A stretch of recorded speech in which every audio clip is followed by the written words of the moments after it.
Белорусская экономика стремительно пикирует к состоянию масштабного кризиса. Об этом говорит ситуация на заводах, которая с каждым днем становится все хуже и хуже.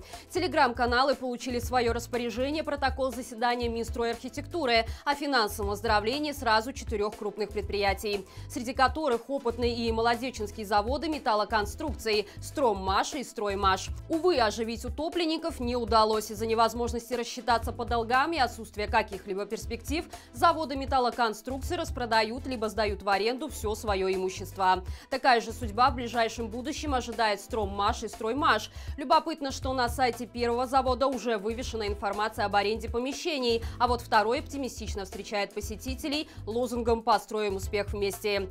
И, к слову, об оптимизме. Если ситуация с тяжелой промышленностью выглядит удручающе, то как обстоят дела у агропрома, на который Лукашенко возлагает столько надежд? Мягко скажем, дерьмово. Причем это не фигура речи, а в буквальном смысле то, что аграриум из 2 совхозов Витебской области предлагают вместо зарплаты. В счет долгов труженики получают по 1,5 тонны навоза на руки. Но счастье увидеть хоть какое-то возмещение за свою работу выпадет не всем. Сотрудникам, за которыми замечены нарушения трудовой и производственной дисциплины, не достанется даже навоза.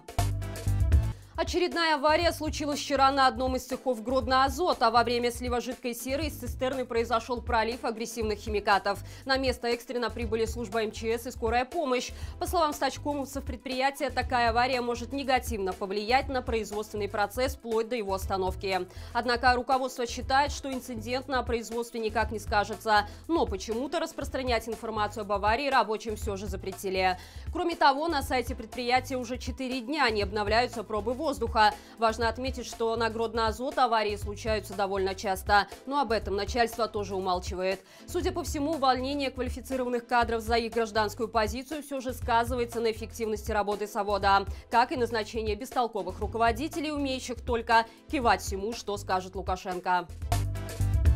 Госдолг Беларуси обновил исторический максимум. На 1 марта он достиг почти 60 миллиардов рублей, увеличившись более чем на процент с начала текущего года. Такой показатель сравним с ситуацией в 2017 году, когда страна только начинала выходить из двухгодичного экономического кризиса.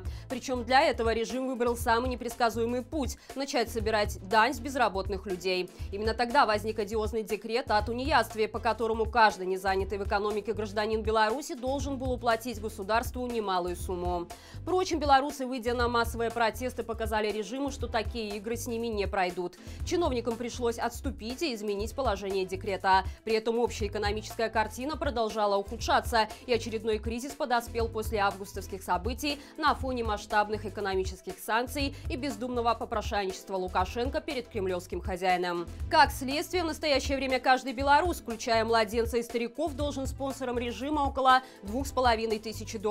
А если сравнить текущий госдолг с ВВП, то его величина близится к 40%. Это значит, что более трети стоимости национального производства за год идут не на поддержание экономической стабильности государства, а опять же на возвращение долгов, которые набрал нелегитимный.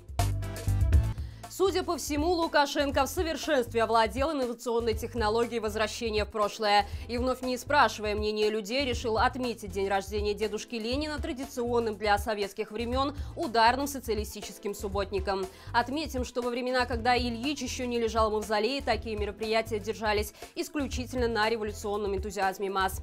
Строители коммунизма искренне верили, что бесплатным трудом смогут проложить себе дорогу в светлое будущее, которое обещал им вождь. Но, как оказалось, вожди прекрасно умеют вводить в заблуждение. Яркий тому пример – тематика грядущего всебелорусского субботника, который объявлен на 17 апреля. Чиновники заявляют, что половина собранных на рабском труде граждан средств пойдет на закупку нового оборудования и вакцин от коронавируса. Злая ирония заключается в том, что если выгонять толпу людей кучно махать граблями в самый разгар очередной волны пандемии, на новых заболевших не напасешься никаких вакцин. Оставшуюся половину вырученных средств получают в свое распоряжение местные власти. По их словам, эти деньги пойдут на восстановление мест боевой и воинской славы. Министерство обороны Беларуси перебрасывает танковый батальон к западным границам страны. Как сообщает пресс-служба ведомства, в период со 2 по 16 апреля проводится полевой выход со средствами усиления. Он предусматривает несколько этапов, среди которых мероприятия по охране и оборудованию района размещения. По странному стечению обстоятельств все это происходит параллельно с возобновившейся военной активностью со стороны России. На прошлой неделе в интернете появилось множество видео с переброской российской бронетехники в сторону оккупированной сепаратистами части Украины. Аналогичная активность произошла и на белорусской стороне. Жители приграничных населенных пунктов сообщали о колоннах боевой техники. В связи с этим представители Пентагона отметили обеспокоенность возможной угрозой эскалации российской военной агрессии на востоке Украины. В свою очередь Кремль заявил о том, что перемещение танков в пределах России не должно никого беспокоить. Впрочем, белорусам от таких успокоительных речей едва ли станет легче. Подозрительные маневры на территории нашей страны заставляют задуматься о неких совместных планах Лукашенко и Кремля, в которые по традиции простых людей диктаторы посвящать не собираются. Друзья, на нашем канале появилось новое развернутое интервью с основателем платформы «Голос» Павлом Либером, поэтому кто еще не видел, заходим и смотрим. Обещаю, будет интересно. До встречи завтра и живи Беларусь!